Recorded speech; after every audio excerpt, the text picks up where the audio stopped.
实验日志2025年7月15日，晴，南海科考船海洋号，位置北纬18度26分，东经115度32分，记录人林秋宁。今天是我们科考队第36天的采样日，清晨5点，我就被李明急促的敲门声惊醒。他说深海采样站传回了异常数据，要我立即去实验室查看。秋宁，你看这个。李明指着电脑屏幕，声音有些发颤。监测数据显示，2500米以下的深海区域出现了大规模的生物群活动，生物量较过去3年的平均值激增了近300%。更令人不安的是，这些生物的行为模式完全偏离了正常的深海生态系统规律。先别惊动其他人，我一边记录数据，一边打开另一台显微镜。昨天的深海样本中，那些微生物的活性也远超正常值，它们的行为就像是在应对某种威胁，或是在为什么做准备。上午9点47分，刚和张教授进行了视频通话，他对这些数据表现出异常的关注，但似乎在隐瞒什么。秋宁，听我说，他的声音透着一丝我从未听过的紧张。立即暂停所有深海采样活动，特别是2000米以下的，我马上派直升机过去接你们回来。教授，到底发生了什么？这些数据不要再采样了。他突然提高了声音。我之前参与过一个秘密项目，如果我的猜测是对的，视频突然中断，只剩下雪花屏。下午2点13分，天气急剧恶化，气象雷达显示我们周围300海里内正在形成一个异常的气旋系统。王队长已经通知全船人员做好防风准备。李明的情况也很奇怪，他从中午开始就一直发烧，体温已经到了39.2度。医务室说可能是普通感冒，但我总觉得哪里不对。他整个上午都在处理那批新的深海样本。晚上8点26分，风力已经增至7级，通讯系统受到干扰，几乎无法与外界联系。李明的体温升到了40度，出现了一些难以解释的症状。他的皮肤开始出现青灰色的斑纹，瞳孔也在发生某种变化。我把他隔离在了实验室的观察室，采集了血样。显微镜下，他的血液中出现了一些前所未见的微生物结构，它们与深海样本中的某些生物形态极其相似，但又有明显的变异特征。7月16日凌晨1点15分，风暴已经完全包围了我们。王队长刚才来实验室，要求我解释李明的情况。林研究员，我需要知道实情。他的目光锐利地盯着我，这不是普通的病毒感染，对吧？我把显微镜下看到的一切告诉了他。作为前海军特种兵，他立刻意识到了事态的严重性，立即启动生物隔离协议。他果断下令，通知医务室准备防护装备，任何接触过李明的人都要进行检查。凌晨3点42分，我在实验室整理这几天的数据，通过对比分析，一个可怕的猜测逐渐成型：深海生物群的异常活动、极端天气的形成、李明的感染，这3者之间似乎存在某种关联。窗外，漆黑的海面上不时闪过诡异的灵光，暴风雨中，整艘船都在剧烈摇晃。而在隔离室里，李明的呻吟声越来越微弱，他的体温已经突破了41度。我不知道张教授提到的秘密项目究竟是什么，但可以确定的是，我们正在面对一场前所未有的危机，而这可能仅仅是个开始。实验日志2025年7月16日，因南海科考船海洋号，位置北纬18度31分，东经115度28分，记录人林秋宁。凌晨4点56分，我在显微镜下又看到了那些诡异的变化。李明血液中的微生物数量在持续增加，它们似乎在重组他的细胞结构。我不得不承认，这已经超出了我的认知范围。林博士，你得看看这个。王队长拿来了红外成像仪。李明的体表温度分布完全不符合正常人体特征，某些部位甚至出现了35度以下的低温区。上午7点13分，暴风雨愈发猛烈，李明的情况急剧恶化，他的皮肤已经完全变成了青灰色，表面开始出现类似鳞片的硬化组织。更可怕的是，他的眼睛那已经不是人类的眼睛了。把他转移到加护实验室，我对医护人员喊道。就在这时，李明突然剧烈抽搐，发出一种介于尖叫和啸叫之间的声音，他的力量变得异常强大，3个人才勉强按住他。中午11点42分，情况比我们想象的更糟，2名接触过李明的医护人员开始出现发烧症状。王队长立即扩大了隔离区范围，要求所有人必须穿戴全套防护装备。我在处理昨天的深海样本时，发现了惊人的一幕，那些微生物正在主动寻找宿主细胞，它们表现出了某种集体智能，就像是在执行某个预设的程序。下午3点28分，船上的气氛越来越紧张，李明已经完全失去了人类的特征。他的手指间开始长出蹼状组织，颈部两侧出现了类似鳃的结构。他不再说话，只是用那双发光的眼睛注视着我们。我试图联系张教授，但所有通讯设备都无法穿透这场风暴。王队长告诉我，气象雷达显示暴风圈的范围还在扩大，我们被困在了中心。晚上9点15分，又有3个船员出现症状，他们都是在李明发病前与他有过接触的人。通过初步观察，他们的转化速度似乎比李明更快，这意味着病毒在传播过程中已经发生了进化。王队长召集了紧急会议，我们必须做最坏的打算。他神色凝重，如果感染继续扩散，可能需要……他没说完，但我们都明白他的意思。7月17日凌晨2点03分，我整理了所有数据和观察记录，试图找出一个规律。目前可以确定的是：1. 病毒来源于深海样本；2. 通过体液传播；3. 会导致宿主产生水生生物特征；4. 与异常天气存在关联；5. 具有群体智能特征。窗外的风暴中时而传来奇怪的声响，那些被隔离的感染者似乎在以某种方式互相呼应。更令人不安的是，每当这种声音响起，海面上的灵光就会变得更加强烈。我开始怀疑，这场灾难背后是否隐藏着更大的秘密？张教授提到的秘密项目，那些异常的深海生物，还有这场前所未有的风暴，一切都指向了某个可怕的真相。而现在，我们被困在这片海域，眼睁睁地看着同伴一个接一个的异变。也许这正是一个全新物种诞生的见证。但问题是，这个过程最终会将人类引向何方？实验日志2025年7月17日，暴雨，南海科考船海洋号，位置北纬18度35分，东经115度24分，记录人林秋宁，上午6点18分。一夜之间，情况急转直下，5名感染者全部完成异变，他们开始表现出惊人的协同性。王队长不得不用特制合金门将加固实验室完全封锁，我们失去了1/3的医护人员，剩下的人不得不轮班工作。但每个人都知道我们在与时间赛跑。上午8点45分，在整理实验室的时候，我发现了张教授去年留下的一个密封档案袋，里面是一份手写笔记，记录了一个代号为深海之眼的秘密项目，大部分内容都被墨水浸染得模糊不清，只有几段依稀可辨。基因重组出现意外，群体意识在扩散，必须立即终止。他们在进化，比我们预想的要快得多。暴风眼中心出现异常能量波动。中午12点37分，暴风圈已经完全包围了我们。王队长召集了所有未感染的船员，我们统计了剩余物资：饮用水7天份，食物12天份，医疗用品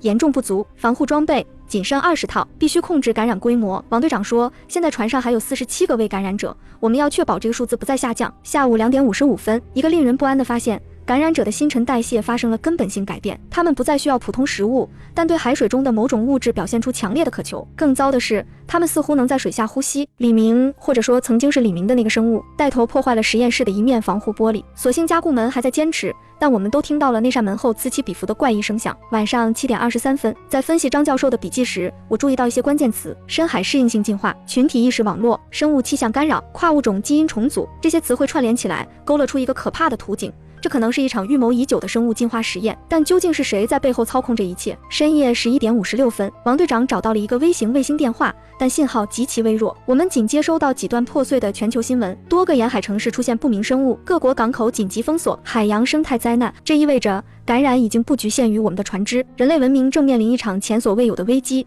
而解开这个谜题的关键，或许就藏在张教授残缺的笔记中。7月18日凌晨1点30分，我在显微镜下观察最新的样本时，发现了一个令人震惊的细节：那些深海微生物不仅在重组人类 DNA， 更像是在按照某种特定的蓝图进行改造。这不是随机的变异，而是一个精心设计的过程。窗外的风暴仍在肆虐，但诡异的是，暴风眼始终稳定地笼罩着我们的船只。在黑暗中，那些感染者发出的荧光越来越强，就像是在回应着深海中的某种召唤。实验日志2025年7月18日，暴雨，南海科考船海洋号，位置北纬18度42分，东经115度19分，记录人林秋宁，上午5点27分，被实验室的警报声惊醒。监控显示，3名感染者成功破坏了隔离区的通风系统，他们的力量和智慧都在快速提升，这远远超出了我们的预期。王队长不得不下令启用最后的应急方案，用特制钢板将整个船体分割成若干个独立区域，但我们都明白，这只是在拖延时间。上午9点15分，卫星电话终于接通了海洋研究所的紧急频道，传来的消息令人窒息：香港、新加坡等12个主要港口已经沦陷，至少8艘科考船报告类似感染，多个沿海城市出现变异体袭击事件，全球已进入最高级别生物灾难响应状态。中午12点，船上的广播系统突然响起，是张教授的声音，录音明显是在很早之前留下的。如果你们听到这段话，说明最坏的情况已经发生。深海之眼计划原本是为了研究深海生物的极限适应能力，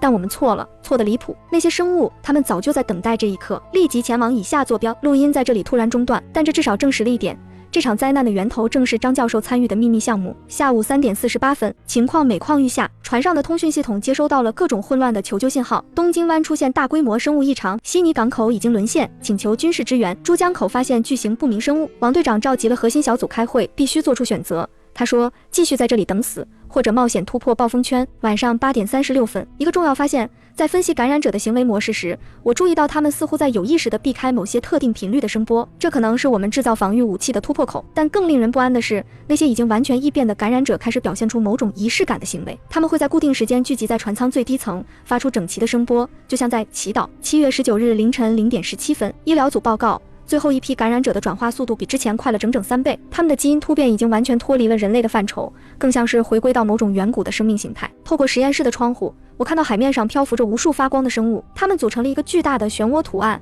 我们的船正好处在漩涡的中心。凌晨2点45分，王队长刚刚带来了一个绝密文件，这是他以前在特种部队服役时接触到的资料。原来在上世纪80年代就有关于深海智慧生物的秘密调查，但所有相关研究人员都离奇失踪了。现在一切都说得通了，这不是一场简单的病毒感染，而是一个筹划了几十年的觉醒。那些深海生物一直在等待合适的时机，而我们的研究项目可能正是他们需要的最后一块拼图。窗外的风暴越来越强，但没人再去关心天气了，因为我们都意识到真正的风暴才刚刚开始。实验日志2025年7月19日，因南海科考船海洋号，位置北纬18度51分，东经115度12分，记录人林秋宁。上午7点15分，暴风圈出现了短暂的减弱，雷达上显示3艘船只正在接近我们，都是科考船：远洋01号华国、海洋勇士号日国、深蓝号熊国。王队长立即通过应急频道与他们取得了联系，原来这些船都接到了相同的指令，寻找海洋号，获取我们的研究数据。上午10点23分，3艘船在暴风眼的边缘与我们会合，他们的情况与我们惊人的相似，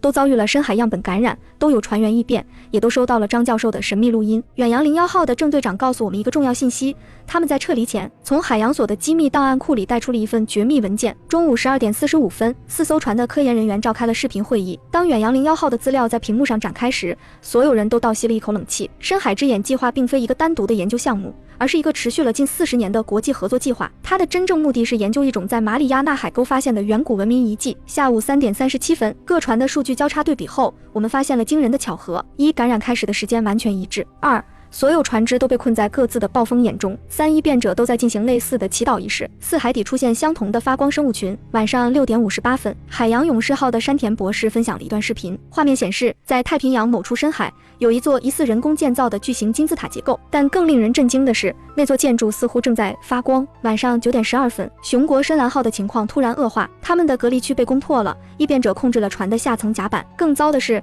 那些异变者开始表现出前所未有的组织性。深夜11点45分，我们联合分析了所有数据，得出了一个可怕的推论：这些深海生物可能是某个远古文明的造物，而他们现在正试图重新唤醒那个文明。7月20日凌晨1点33分，远洋01号的雷达探测到了异常信号，在我们正下方3000米处，海底似乎有某种巨大的建筑物在发出能量波动，那个位置正是张教授录音中提到的坐标。凌晨3点17分，4艘船的指挥官们达成了一致，我们必须组建联合探索队。这不仅关系到我们的生存，更可能关系到整个人类文明的命运。窗外的风暴渐渐平静，但所有人都知道，这不过是暴风眼中心短暂的宁静，而在这平静之下，一个沉睡了数万年的远古文明正在苏醒。实验日志2025年7月20日，因南海科考船海洋号，位置北纬18度55分，东经115度8分，记录人林秋宁。上午8点，4艘船的科研团队开始解读远洋01号带来的机密文件。资料显示，深海之眼计划分为3个阶段：阶段1 1985至1995发现与初步研究；阶段2 1996至2010深海基地建设；阶段32011至今，生物实验与基因工程。上午11点27分，在整理张教授的笔记时，我发现了一张被撕碎的照片，拼凑后显示的是一座水下建筑，外形酷似玛雅金字塔，但建筑材料明显不属于任何已知文明，这不可能是巧合。山田博士指着照片说，太平洋发现的那座金字塔和这完全一样。下午2点15分，4艘船的指挥官们为探索计划争论不休。王队长主张立即组织潜水探索，郑队长建议等待救援，山田队长提出先研究防御方案，科索夫队长深蓝号坚持撤离。我理解他们的顾虑，深蓝号已经失去了大半船员，其他船也都面临感染扩散的威胁。晚上6点40分，一个意外发现改变了局势。我在分析深海样本时，注意到那些微生物对某种古老的 DNA 序列产生了强烈反应，这个序列与现代人类的基因有着惊人的相似度，但年代可以追溯到至少10万年前。这说明了什么？王队长问。说明那个远古文明可能就是我们的祖先。我说出了这个令人震惊的推测。晚上9点23分，各方终于达成共识，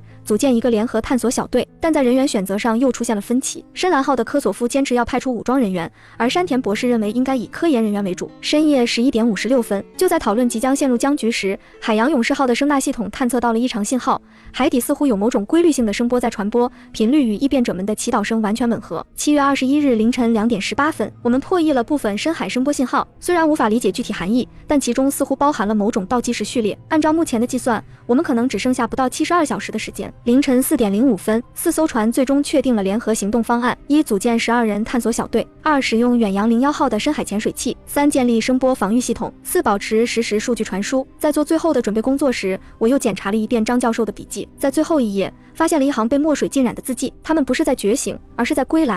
窗外的风暴再次加强，海面上那些发光生物组成的漩涡越来越大，而在深海中，一个存在了数万年的谜题正等待着我们去揭开。但问题是，我们真的准备好面对真相了吗？实验日志2025年7月21日，暴雨，南海科考船海洋号，位置北纬19度2分，东经115度3分，记录人林秋宁。上午6点30分，探索队正在进行最后的准备工作，突然，深蓝号发出了紧急求救信号，他们的隔离区完全失守，所有异变者都逃脱了。更糟的是，这些异变者展现出了惊人的游泳能力，正在海中快速移动。上午9点15分，一个更大的威胁出现了，雷达显示有3艘不明船只正在接近，他们无视了我们的警告信号。王队长认出了其中一艘船的特征。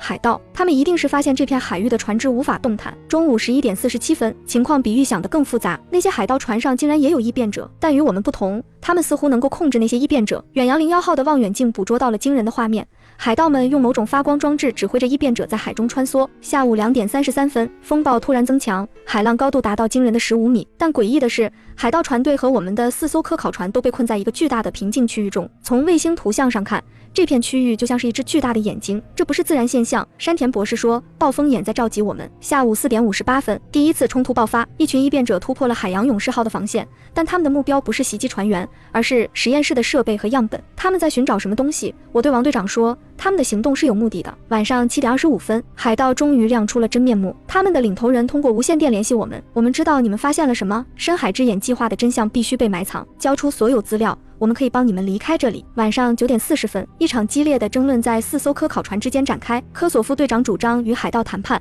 但被其他人否决。就在这时，深蓝号突然切断了所有通讯，开始朝海盗船的方向移动。深夜11点15分，事态突然失控，深蓝号在接近海盗船的过程中遭到了自己船上异变者的攻击，他们似乎对海盗手中的发光装置产生了某种对抗性反应，整艘船陷入了混战。7月22日凌晨1点03分，在一片混乱中，我们意外截获了海盗之间的通讯，必须在仪式完成前阻止他们。控制器的能量正在减弱，他们开始摆脱控制。凌晨3点27分，风暴达到了前所未有的强度，海盗的控制器似乎完全失效了，所有的异变者都朝着同一个方向游去，深海金字塔的位置。而在头顶的暴风眼中心，乌云开始形成一个诡异的漩涡图案。我们都明白，时间不多了，不管海盗的真实身份是什么，不管他们掌握着什么秘密，现在都已经不重要了，因为某种更大的力量正在苏醒，而他的意图可能会改变整个人类文明的进程。实验日志2025年7月22日，暴雨，南海科考船海洋号，位置北纬19度8分，东经114度58分，记录人林秋宁。上午5点15分，深蓝号彻底失联了。在混战中，我们看到科索夫队长带着一队武装人员冲进了实验室，随后就切断了所有通讯。上午7点40分，一个更大的打击，我们的核心研究数据被人删除了。备份系统显示，有人使用了最高权限密码，这意味着叛徒就在指挥层中，必须立即隔离所有通讯系统。王队长下令，从现在开始，任何命令都必须当面确认。中午12点15分，海洋勇士号报告，他们的深海探测设备遭到破坏。而更令人不安的是，山田博士发现自己的研究笔记被人动过，正好是记录异变者声波特征的那几页。下午2点33分，一个惊人的发现，我在比对各船通讯记录时，注意到在过去48小时内，有人一直在向一个未知的卫星频道传输数据，信号源来自远洋01号。郑队长一直在说要等待救援，王队长若有所思，也许他在等的根本不是救援。下午4点58分，事态突然恶化，远洋01号上爆发了武装冲突，郑队长和一群武装人员控制了驾驶室，他们的真实身份终于显露，某个地下组织的特工一直在监视深海之眼计划。晚上7点20分，混乱中，我们截获了郑队长的通讯，计划已经失控，他们比我们预想的要强大，必须立即执行 B 方案。就在这时，远洋01号的货舱突然打开，大量装备被投入海中，其中包括潜水器，他们在试图破坏我们的探索计划。晚上9点45分，一场惊心动魄的追逐战在暴风雨中展开，王队长带领突击队成功登上了远洋01号，但他们发现郑队长早已启动了自毁程序。深夜11点38分，在撤离远洋01号的过程中，我们发现了一个隐藏的保险箱，里面有一份绝密文件，记录着一个代号为利维坦的计划。原来某些人早就知道深海文明的存在，而深海之眼计划的真正目的是控制他们。7月23日凌晨1点15分，局势完全失控，远洋01号的自毁装置引发了连锁反应，海盗船也开始后撤。但就在这时，所有的异变者突然停止了行动，整齐地转向深海。凌晨3点，在一片混乱中，我们失去了大部分设备和人员，现在只剩下海洋号和海洋勇士号还在坚持。但奇怪的是，那些背叛者和海盗似乎都在害怕什么，仓皇逃离这片海域。望着远处沉没的远洋01号，我突然明白了，这场背叛不过是一出戏，真正的力量在深海中等待着我们。而现在，我们别无选择，只能直面这个可能改变人类命运的真相。实验日志2025年7月23日，因南海科考船海洋号，位置北纬19度12分，东经114度52分，记录人林秋宁。上午6点，探索行动开始，我们只剩下一艘深海潜水器，由海洋勇士号抢救下来的。探索小组包括我首席研究员王队长安全主管、山田博士声纳专家、陈工程师设备操作。上午8点15分开始下潜，海水异常清澈，能见度远超正常值。声纳显示，在我们下方约3000米处有一个巨大的结构体，但更奇怪的是，周围的水温在不断升高。上午9点40分下潜至1000米，我们看到了令人震惊的一幕。数百名异变者在水中形成了一个巨大的螺旋队形，像是在执行某种仪式。他们完全无视了我们的存在。他们在等待什么？山田博士说，就像是仪仗队。中午11点23分，2000米深度，这里的水温已经达到了不可思议的35度。我们发现了大量发光生物，它们组成的图案与张教授笔记中记载的远古文字惊人的相似。下午1点17分，3000米潜水器的设备开始受到干扰，我们看到了那座金字塔，它比想象中要庞大得多，表面覆盖着一种未知的金属，在深海中发出幽幽的蓝光，这不可能是人类建造的。陈工程师说，材料完全超出了我们的认知。下午2点45分，在金字塔底部，我们发现了一个入口。就在这时，所有的异变者突然游向金字塔顶端，形成了一个巨大的能量漩涡，整个深海都在震动。下午3点33分，潜水器受到了强大的洗礼，我们被迫进入了金字塔内部。在狭长的通道中，墙壁上布满了发光的符号，他们似乎在讲述着一个古老的故事。下午4点58分，一个惊人的发现，这些符号讲述的是一个远古文明的历史。他们在面临毁灭时，选择了一种极端的进化方式，主动改造自己的基因，适应深海环境。晚上6点25分，到达金字塔中心，这里有一个巨大的球形空间，充满了某种发光的液体。在液体中央漂浮着一个控制台，它看起来既像是机械装置，又像是某种生物组织。晚上7点40分，突发状况，控制台突然启动，整个金字塔开始震动，液体中出现了无数细小的生物，它们的 DNA 结构与异变者体内的微生物完全一致。这是一个孵化室，整个金字塔都是一个巨大的生物转化装置。晚上9点15分，更大的危机出现了，潜水器的氧气供应出现问题，我们被困在这里。而在头顶上方，那些异变者的仪式似乎已经到了最后阶段。深夜11点27分，在绝望中，我们意外发现控制台可以回应人类的生物信号。通过对比 DNA 序列，我终于明白了真相。这个远古文明就是人类的祖先，他们没有灭绝，而是选择了另一条进化道路。现在，他们要唤醒沉睡的同胞，重新夺回地球的统治权。实验日志2025年7月24日，暴雨，深海金字塔内部，位置北纬19度12分，东经114度52分，记录人林秋宁。凌晨0点15分，控制台开始向我们传输大量信息，这是一段影像记录，来自10万年前。那时的地球正面临一场灾难，一颗巨大的陨石即将撞击地球，我们的祖先不得不做出选择，要么等待毁灭，要么彻底改变自己。他们选择了后者。上午4点27分，氧气只剩下6小时，但我们已经无暇顾及这个了。控制台显示，这座金字塔不仅是一个转化装置，更是一艘深海方舟。在那场大灾变中，一部分人类选择了深海进化，而另一部分则留在了陆地上。他们约定，当时机成熟时，海洋中的同胞会回来，帮助地表人类完成进化。上午7点15分，山田博士破译了更多信息。全球变暖不是意外，而是他们精心策划的唤醒程序。随着海平面上升，越来越多的休眠舱被激活，深海之眼计划的真相终于大白。那些政府和机构一直在试图控制这个唤醒过程，但他们错了。没人能控制进化。上午9点40分，金字塔开始剧烈震动。通过监控画面，我们看到海面上出现了数百个巨大的漩涡，全球各地的深海基地都被激活了。他们要对陆地发动总攻了。王队长说，我们必须阻止这一切，但我们有这个权利吗？我看着控制台问，如果这本就是进化的必然。中午11点33分，在争论中，我们意外触发了金字塔的核心程序，一个全息投影出现在眼前，是张教授。原来这是他留下的最后讯息。如果你们看到这个，说明你们已经知道了真相。但还有一件事，这不是选择题。深海文明和陆地文明都是人类，未来需要的是融合，而不是对抗。下午2点15分，氧气即将耗尽。就在这时，控制台展示了第3个选项，一个全新的基因融合方案。它可以让2种人类和平共存，创造一个真正适应未来的新物种。但代价是，这个过程将持续数百年，而且必须有人留下来监控。下午4点58分，我们做出了选择。王队长和陈工程师将返回地面，告知世界真相，而我和山田博士将留在这里，确保这个漫长的进化过程不会失控。晚上7点20分，目送潜水器离开，金字塔开始释放新的基因序列，全球的异变者们停止了攻击，转而进入了某种蜕变状态。深夜11点55分，这是我在这个世界上的最后一篇日志。当你们看到这些文字时，新的进化已经开始。在这个过程中，我们都将改变，但人性的核心永远不会丢失。这不是终点，而是起点。在深海与陆地的交界处，人类文明的新篇章正在书写，而我将以一个见证者的身份，守护这个伟大的转变。